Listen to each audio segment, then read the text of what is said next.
Split System Heat Pump Water Heater Installation.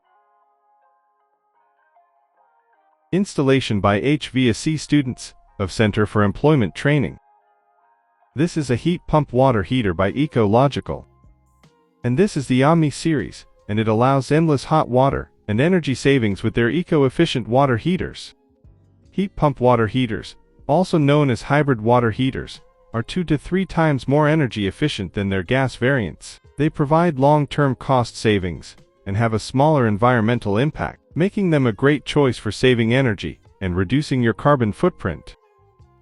This installation video will guide you through the process of installing the water heater. Before you begin, always refer to the manual for the most accurate installation instructions. The manual is included with the packaging, but it can also be found on ecological.com.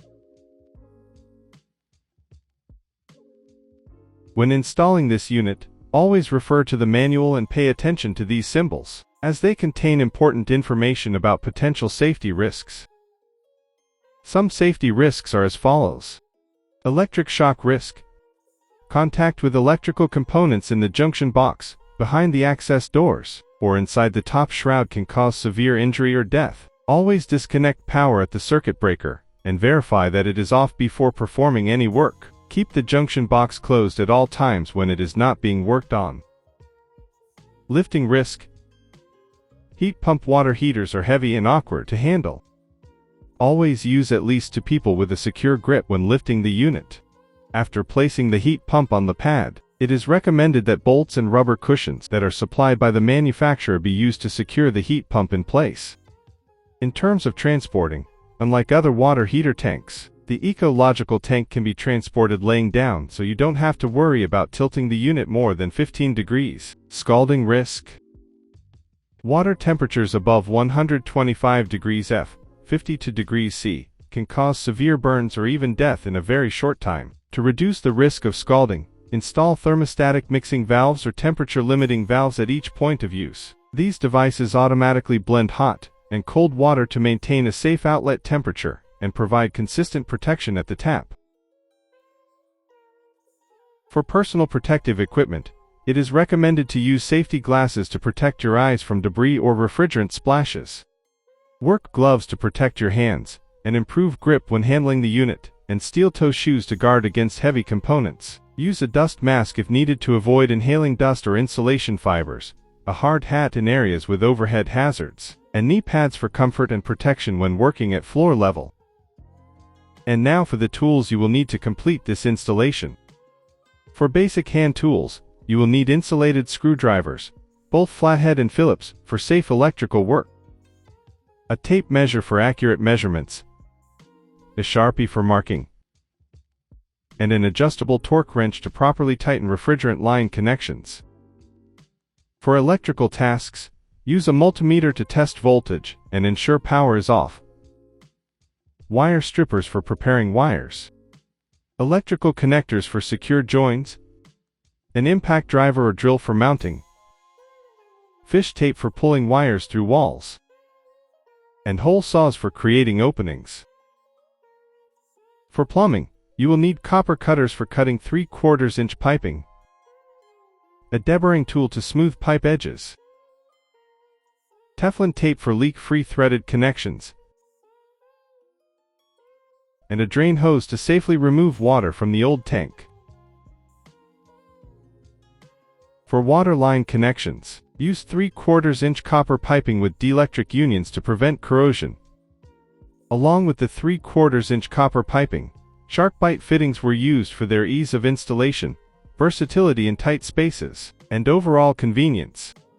The fittings used are all 3/4 inch in size and include 90-degree elbows, male adapters, and female adapters.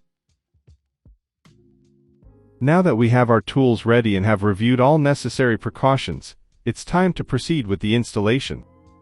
Before installing the new Ecological heat pump water heater, the old water heater must be decommissioned. If no water heater is present, or it has already been decommissioned, you may skip this step. Step 1. Shut off all water supplies. This prevents water from flowing into the system while you disconnect the unit, reducing the risk of flooding or water damage. Step 2. ensure power is off. As a safety precaution, turn off power to the unit and verify it with a multimeter. Proper electrical safety is essential because you will be working with high voltage connections and specialized tools. Step 3. Shut off gas and water lines. Turning off the gas and water supplies prevents leaks or accidental release of gas, which could be hazardous, and stops water from entering the tank during removal. Step 4. Drain residual water from the tank. Draining the tank prevents spills and reduces the weight of the unit, making it safer and easier to remove. Step 5. Disconnect water and gas lines. This allows the tank to be safely separated from the plumbing system so it can be removed without damaging pipes or fittings. Step 6. Remove the tank. Always use at least 2 people to lift and carry the water heater. This prevents injury and reduces the risk of damaging the tank or surrounding components. Now let's begin the installation. The list of items needed to complete the installation of this unit is as follows. You will need the heat pump outdoor unit, which provides the heat for the system. You will need the water tank, which stores the heated water. You will also need the refrigerant connection tube, which carries the refrigerant between the units. A wired controller is required to set temperatures and operating modes. A temperature and pressure relief valve must be installed for safety. A drain valve is needed for draining and maintenance. A thermostatic mixing valve is required to prevent scalding by mixing hot and cold water. And finally, the gray insulating sleeve is used to reduce heat loss on exposed lines.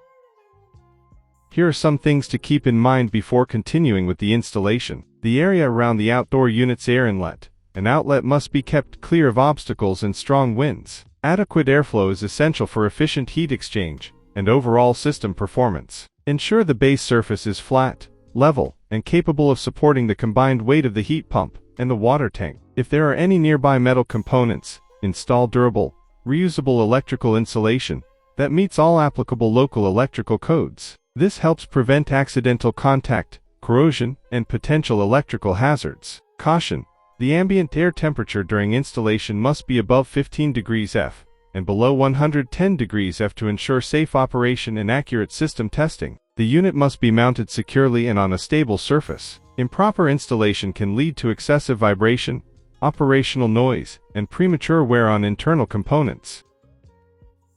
The next step in the process is site preparation and placement of the ecological split system heat pump water heater. First, we will position the condenser pad in the location where the outdoor unit will be installed. Once the pad is set, place the outdoor heat pump unit on top of it. Make sure to follow the placement guidelines in the manual to ensure proper airflow and easy maintenance. The clearance between the unit and the side wall should be more than 5.5 inches.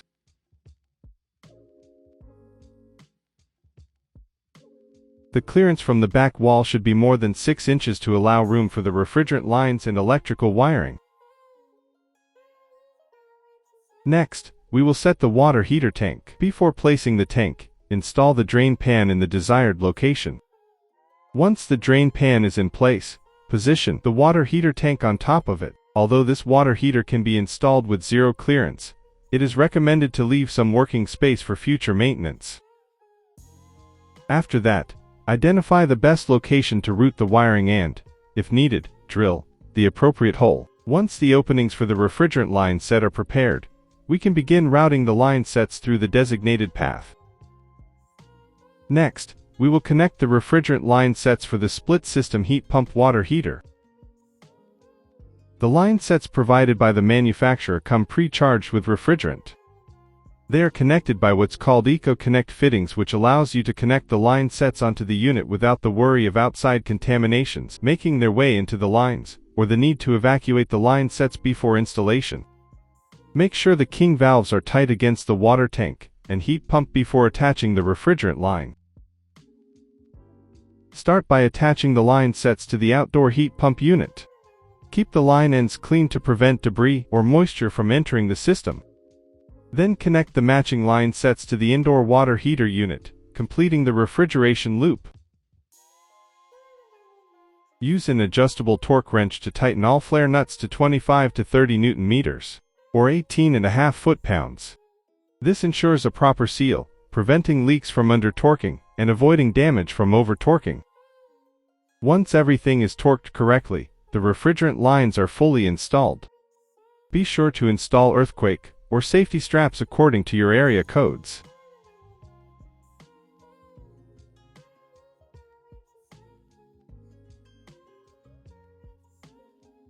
Now it's time to connect power to the system. Before doing any electrical work, always verify that power to the main junction box is completely shut off. This is essential for preventing electrical shock or equipment damage. Next, remove the appropriate knockouts on the outdoor heat pump unit and attach the electrical whip. The correct knockout ensures a secure, protected entry point for the wiring and helps prevent strain or moisture intrusion. Run the electrical lines from the junction box to the outdoor condensing unit, making sure the conductors are properly rated and installed according to local electrical codes. Secure all connections, including the ground wire, to ensure safe and stable operation. After the outdoor unit is wired, run the low-voltage control wire to the indoor water heater. These control leads power the interface screen and allow communication between the indoor and outdoor units. Connect them according to the manufacturer's wiring diagram to ensure proper system operation. Throughout the process, follow standard electrical safety practices, use insulated tools, avoid wet surfaces, and always confirm circuits are de-energized before working. Once wiring is complete, the electrical portion of the installation is ready for inspection and startup. Now it's time to install the plumbing that supplies water to the heat pump water heater. The main objective in this step is to route cold water from the source to the unit's cold water inlet. Depending on the layout of the space, you may need to be creative with how the piping is arranged.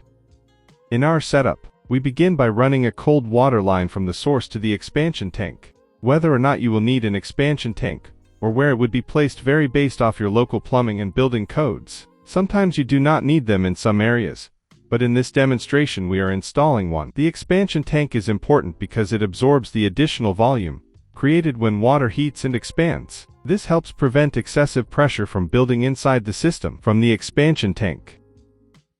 We use a series of 90-degree shark bite elbow fittings to route the piping downward toward the cold water inlet on the tank. Once the line is positioned, we use female shark bite fittings to make the final connection to the cold water inlet. Next, we install a shark bite T-fitting so we can supply cold water to the thermostatic mixing valve. The mixing valve is a safety device that blends hot and cold water to reduce the risk of scalding.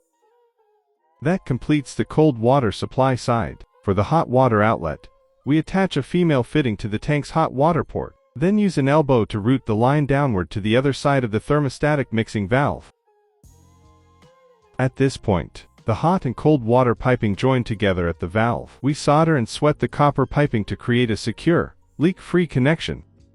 One important thing before you sweat the pipe is to remove the rubber gasket that sits inside the connections of the mixing valve. Without removing them, you risk damaging the gaskets with the heat from a torch. Place them back in after you have sweat the pipe and it has cooled down.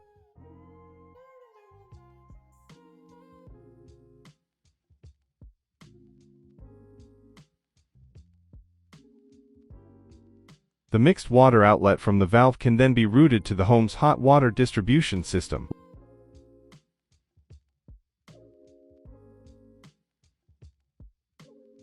Lastly, we install the piping for the temperature and pressure relief valve, also known as the T and P valve. This valve is a critical safety component that releases pressure if the tank ever overheats or becomes overpressurized. The discharge line is run from the T and P valve down to the drain pan so it can safely direct any released water away from the unit. Just like the expansion tank, check with local codes if it's needed. Once all components are installed and you have followed the manual and all safety steps carefully, you can now prepare to power on the unit. As an important precaution, make sure the water tank is completely filled before turning on the system. Powering the unit without water in the tank can cause serious damage. After the tank is full, you can turn on the system by selecting your desired operating mode and pressing the power button located at the bottom right of the control panel. The unit will begin heating, and you can monitor the temperature as it rises to your set point. This concludes the installation of the ecological heat pump water heater. This installation was performed by the HVAC students of Center for Employment Training. Thank you for watching.